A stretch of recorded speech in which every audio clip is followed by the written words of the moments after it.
Henry See Red. Henry found life boring at the works. The men worked hard to make him better, but it seemed ages before he was ready. At last, however, when he had passed the test to make sure he was mended properly, men came to repaint him. But Henry saw that instead of nice green paint, they had something very different in their paint pots. "That's not right," protested Henry. "The Fat Controller wants me to be green with red stripes, not red all over like tomato sauce." The painters laughed. "You'd look very handsome, Henry," they said, "but don't worry, this paint is a special sort of undercoat. You shall have proper green with red stripes before we've finished." "Undercoat," muttered Henry in disgust. "Whatever would the other engines say if they saw me looking like this?" The men laughed and carried on painting. Early next morning his driver came. "Wake up, Henry," he said. "There's an emergency at the big station, and the Fat Controller says you're to help." "But I can't go like this," exclaimed Henry. "They'd all laugh like anything." "No choice," said his driver. "The diesel pulling the express has failed, and the Fat Controller needs you to take over. It's either us or a long walk for the passengers, and you know the Fat Controller wouldn't like that." The fireman raised steam as quickly as he could, and Henry, blushing with embarrassment, set off for the big station. The Fat Controller was pleased to see him.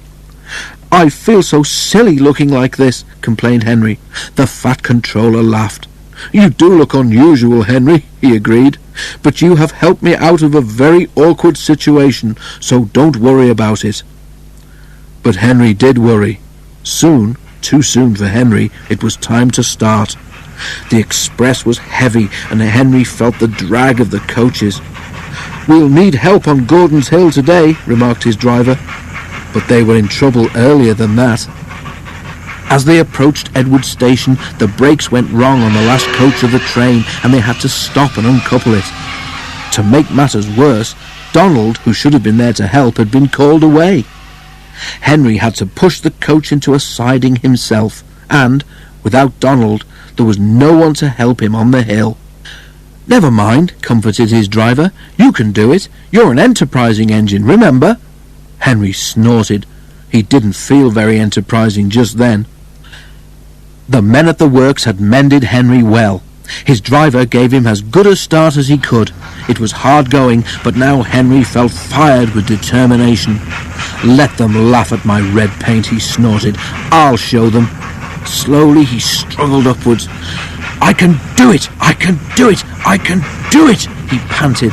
"Oh dear, will the top never come?" Then, suddenly, there it was. "I've done it! I've done it! I've done it!" he puffed proudly. After that, it was much easier, and they reached the other railway quickly. The Fat Controller, who had been on the train, came to congratulate Henry. "Well done, Henry," he said. "I'm very proud of you. Perhaps all my engines should be painted red, but you have certainly earned your proper green with red stripes." Which, of course, is just what Henry got. And when he at last returned to the shed, there was a warm welcome for Henry the Green Engine.